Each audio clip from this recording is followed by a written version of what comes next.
Hi, welcome back to my YouTube channel. I am excited that you're here. It's been a little minute before I've done a video, but it's because this one's going to be difficult for me.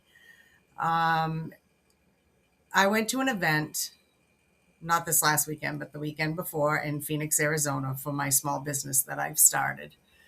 And it is so uplifting, and the people that have joined this business with me in the United States are the kindest hearted people. And this is my third event that I've gone to. And every event I cry. Somebody makes me cry. But this event really hit home. And there was a speaker there who is one of our awesome leaders from corporate. And he always does the emceeing, and he's great. He's got so much energy and so much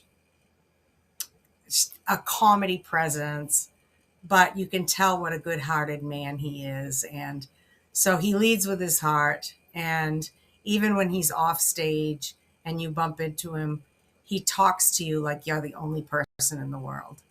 So he was talking about his story. And that kind of was the theme of our, it was called boot camp, our training in Phoenix was, people need to know you authentically. They need to know your story. And it's been very difficult for me to share my story.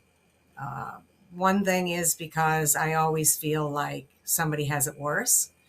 And the other is I feel like I don't like to dredge it up or think that people will um, feel like I'm trying to get sympathy. I don't know. It's a strange thing. Some people know bits and pieces, but the whole story and why I am the way I am, only a few people know. My family and some close friends. But anyway, so his whole mission was to strip himself down bare, which he almost did. he he came out in a really nice like suit, and he stripped himself down to a basketball jersey and some shorts and his bare feet, took off his shoes and socks, and stood there and said, "Can I be real with you? Can I tell you my story?" Well, it didn't take long for me to be sobbing in a friend of mine's arms from that.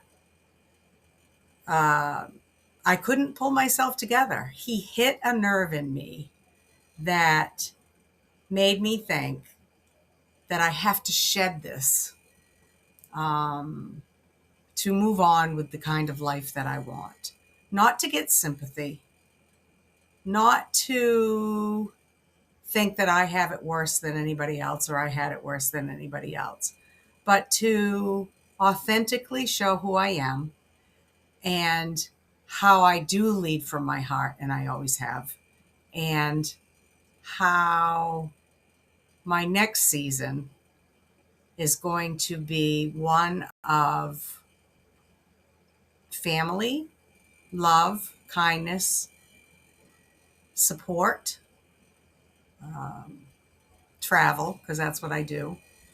And I'm going to move ahead in my life. I'm not going to judge myself. I'm not going to stop doing things because of what other people might think. I suppose at my age, I should know not everybody's going to love me, but I still have that little girl in me that wants everybody to love me. But that's just part of my story. So I am going to start this. I'm hoping to get through it. It's a long story and a long history. But I would be honored if you'd listen, ask any questions you may want to, and I'll go from there. So, my story actually started when I was about 9 or 10 years old. I lived in Maine. I grew up in Maine, and I had an older brother and an older sister. And my older brother was having difficulty mowing the lawn. He was running out of breath. So he had gone up to my grandparents' summer cottage on the lake, And my grandmother called my father and said, "There's something wrong with Scott. He is having a hard time mowing the lawn and he can't breathe." That led to a very fast, very scary few days of diagnosis where my brother was diagnosed with a very aggressive cancer.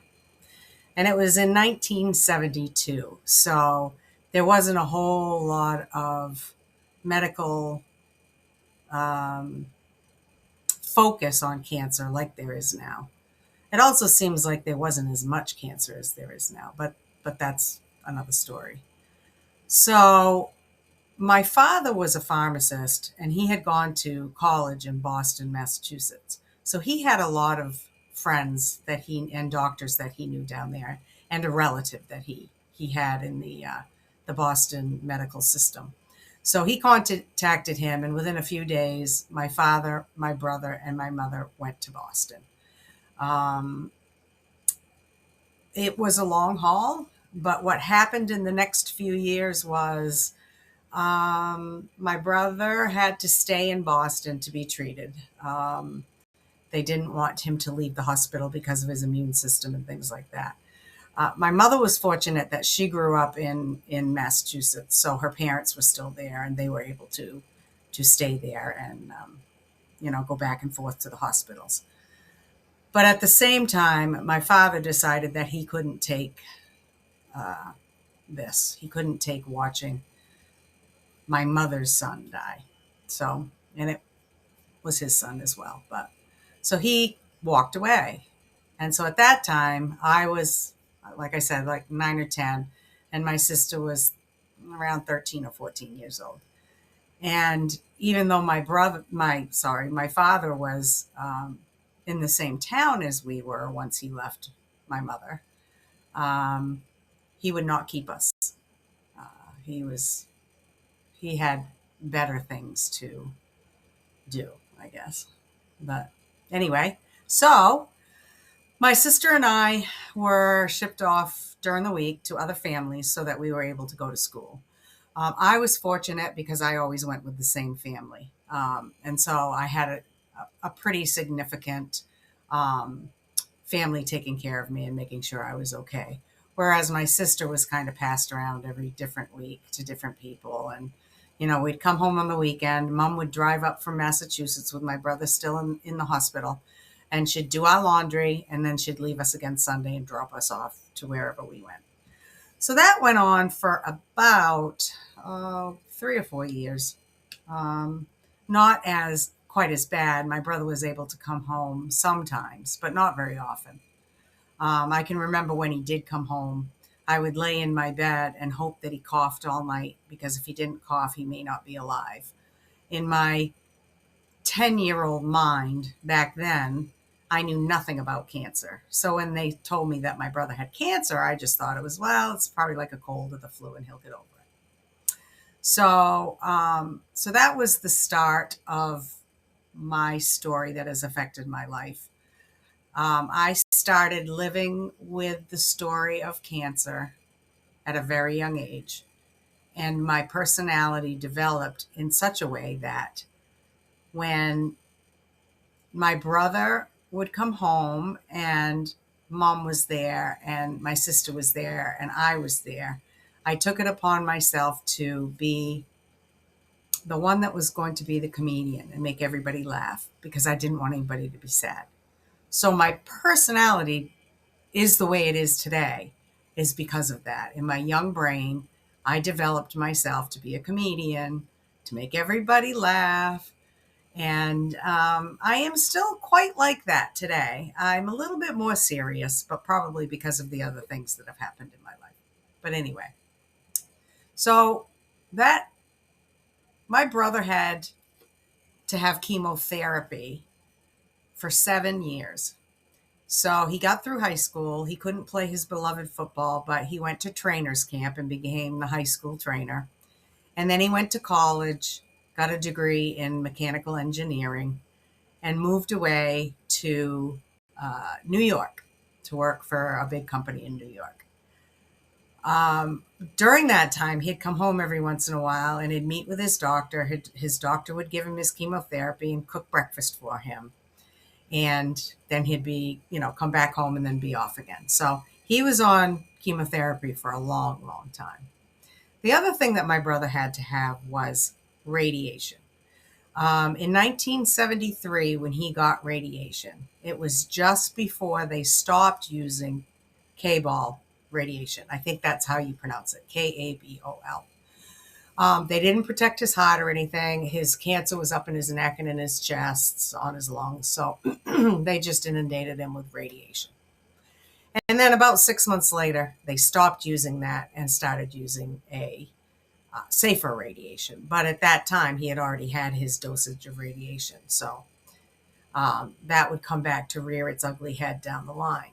So he got through college, went to work, married a wonderful woman, had a great life, didn't have any children because his chemo and radiation had pretty much stopped that from ever happening. So, but they had a great life and we spent a lot of time together. At that point, I was living in Rhode Island with my children and my husband, and I would travel to New York a lot to see them, and we'd have such a great time. So about 2000 and I want to say it was probably about 2003 or 2002, 2003. I was working at a oncologist office. He was a gynecological oncologist. So he did breast cancers and women's, genital and ovarian and things like that, cancers. And I was working there. And my sister called me one day and said that her doctor had found a lump in her breast and that he was going to just remove it because he had seen cancer before and this wasn't cancer. And I tried to get it through her head because I, of course, talked to the doctor I was working for. Please have them do a biopsy before he removes it. Because if you don't do the biopsy and it comes back that it's cancer, then you have to go back in and make sure the margins are clear. But she wouldn't listen to me. She had this doctor forever. And sure enough, it came back cancer. So I obviously said, you're coming to Rhode Island and my doctor is going to, give you your your surgery. So she did. She came down. She was 44 at the time. She came to Rhode Island from Maine and she had surgery. She had a lumpectomy. And then she went on a course of tamoxifen and everything you do after the 5 years and things. And she was good for about 12 years. And so, after 10 years, you feel like, oh, good, we got through it. Her and I would go on a cruise every summer. Didn't matter where we were going.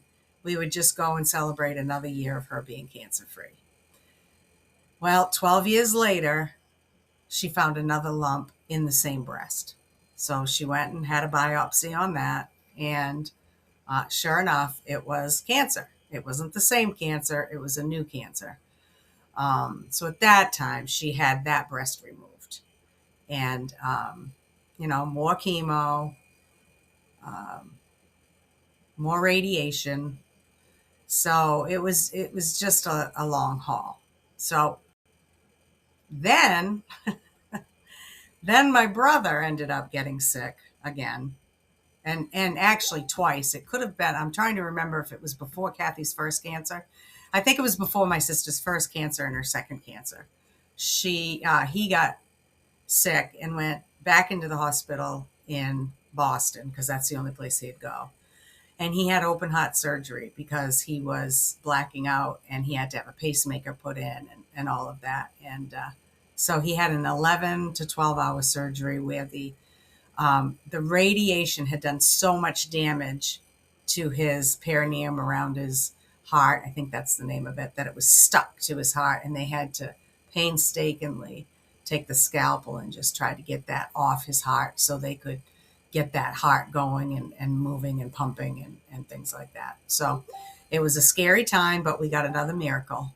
And he got through that, but the doctor said, you have to watch all the intake you have when it comes to fluid, because your heart is, it was, it was beating in, but it was not beating out at full strength. So he had to really watch the liquids and things like that. And they said, you'll probably be back in 4 years for a heart transplant. So his wife was so good, and she fed him so well, very healthy. He did everything the doctor said. He didn't drink beer anymore, which he loved after a hard day at work. He did everything that he was supposed to. And he ended up back in the hospital 11 years later. And he was 54 years old.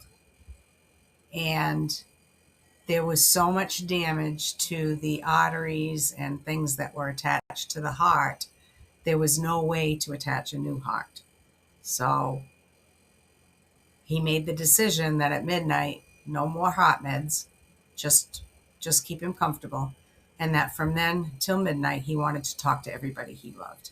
And there was a constant stream, one at a time, of us going in, excuse me, and talking to my brother. It was really, really difficult. He and I had a very, very close relationship. And I was angry afterwards that he made that decision. But then I realized he was in pain. He couldn't do it anymore. He lived, 30 years of this, actually 40. So he went into the hospital December 11th of 2012, and he passed away on December 14th of 2012, a day before his 55th birthday. So that was rough for the family, because he was our patriarch, because my dad had left when we were young. So anything that I did as the baby sister, like, Scott, which kind of car should I buy? What kind of house should I buy? All the things that you talk to your brothers about, especially if they were there and kind of helped raise you. He was 5 years older than me. So after that, I struggled to get my feet under me. It was really, really hard. But, I had 3 children, 3 sons, and, I couldn't just lay in bed and, decompose. I had a job. I had to get moving. And and then another shoe hit, and my sister's cancer metastasized to her bones. So I headed up to take care of her. And after her surgery, my sister-in-law joined us, and she was in a lot of pain. They had to put a rod in her leg, and that really, really hurt her. She said she'd never do that again. So we took care of her. She got back on her feet. We went on some more cruises. And then in 2021, actually, Christmas time 2020, my middle son got sick. And they kept telling him he had pneumonia, but he was having trouble sleeping, breathing, coughing. He was just sweating at night. But I didn't know any of this. He's down in Rhode Island, and at that point I was living back in Maine. So his father had invited him over to have some chicken soup, and it was in January, I think, end of January, early February of 2021. And my Lucas could barely get up the back stairs to get into the house. So my ex-husband told him he needed to go back to the doctor and find out what was going on. Well, they did a CAT scan, and he had a massive mass on his lung, on his shoulder, on his back, and was given an appointment to see an oncologist. I just couldn't believe it. I thought it would be me, since my sister and my brother, had cancer, not my son. And I prayed every day to my God, when I first had my firstborn, please, you can do anything to me, but don't do anything to my children. Please protect my children. I can't do this. And here it was, where I had to be mom and be strong.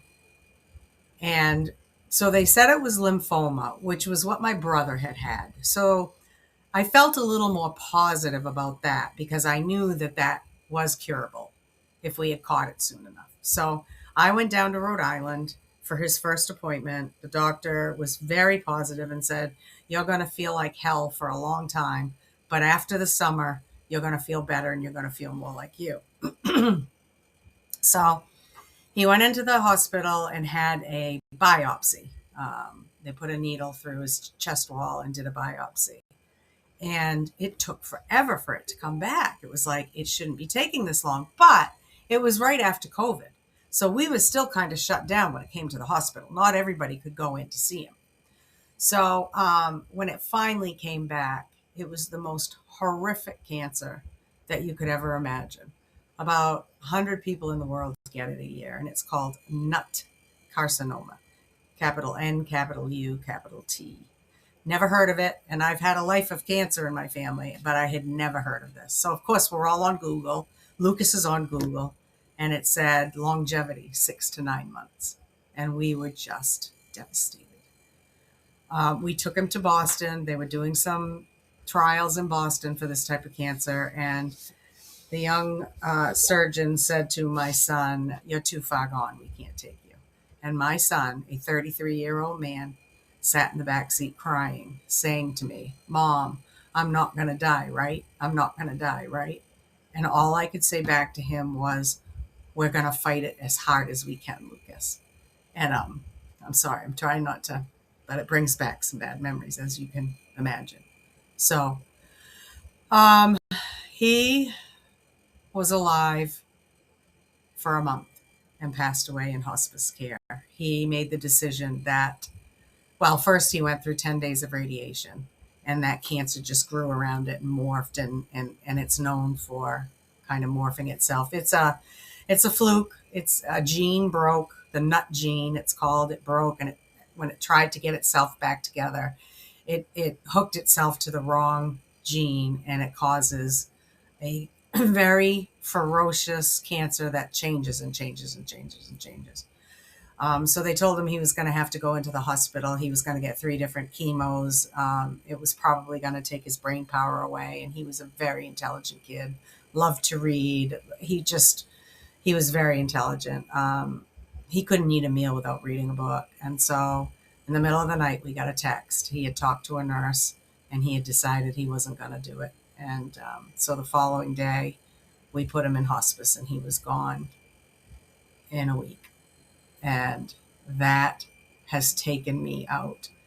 I mean, my siblings, at that point I had lost my brother, but my sister was sick, and we knew metastatic, she would eventually not survive it.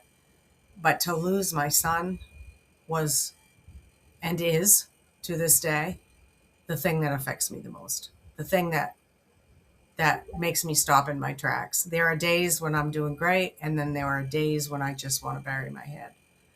And of course, my other sons, I never wanted them to feel what I felt by losing a sibling. And here they were, and I was so broken. I'm trying to help them, and I couldn't even help myself.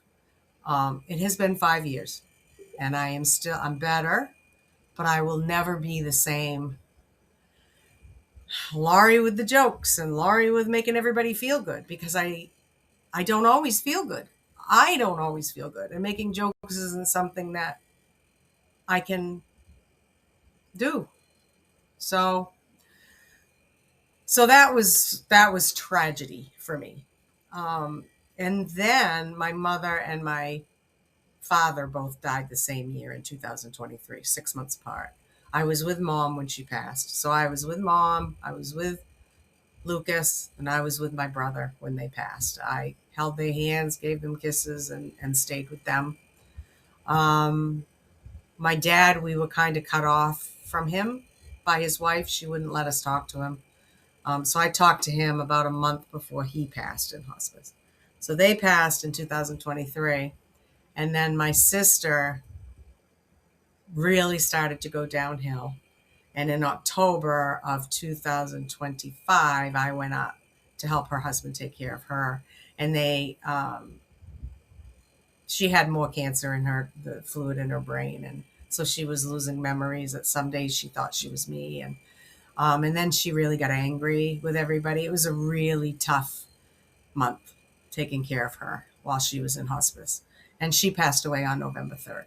So within those years, from when I was 9 or 10 years old, cancer has been my life. And when I think back on it, I think it can't be. Why would God do this to my family? But I need God. And it's so weird because I'm not like really religious. I think I'm more spiritual than anything. So my God in my head could be the spirits, the angels, the whatever. But as I've come to learn, I need to believe in something. I need to believe that my family is somewhere. I am the last standing in my birth family. So it's, I'm the orphan. Um, but I need to believe that they're there. When I close my eyes at night and I speak to them and I dream about them, I need to believe that it wasn't just they were here one day and not the other, especially my son. I mean, all my family, but my son. So I stayed in bed pretty much after my son for 3 whole years. And I don't know why I got out, to tell you the truth, other than feeling bad for my new husband, knowing that I wasn't the version he married. I wasn't the fun, loving, happy, funny girl. But there are days I still have to be in bed. There are days I just say to him, honey, I'm just having a day, and he gets it. But I also feel it's not fair to him to have to see this every day. But it is what it is. I mean, I can only do what I can do. So then comes along this friend who was telling me about something new that happened was happening in North America with a company that had been in Europe for many years, a travel subscription company, and that they had over 500,000 people that used the app and that they were coming to North America. And she was on the startup team and wanted me to join her. And I swore I wasn't going to do anything like that, but boy, am I happy I did. I am telling you, it has saved my life. These people are kind, loving, they care about you, they care about your heart. We go on trips together. I feel like I am part of something big, and I'm part of a group that cares for others and wants to give this grace to other people. This isn't just about traveling here and there and saving money, or building your own business and making money. This is about feeling so happy and grounded and looking forward to my future with a group of people that love me and I love them. And it's the greatest gift that could be given to me. So I am so thankful for that. And I don't know how long I'm going to live. I retired early because I wasn't going to roll the dice that I wouldn't end up somehow very sick. But I will tell you, if you've had a story like mine, or you're getting older and you haven't had the life you want to have, a group of individuals can help you see clearer and put some pep in your step and make you know that looking forward, there is life after all this death. There is life after all this heartache. There is life to enjoy with my husband and my grandchildren and my children. And I don't want to waste another day by being in my bed and crying, or, just zoning out and, scrolling through the apps. I want to have a life of joy and compassion and loyalty. And I want to be there for somebody else to lift them up when they need it. So that's my story. If you have any questions, or if you've had this kind of story, please let me know. I would love to hear it. I would love to talk with you. And I think I did okay getting through it. All right. I will talk to you later.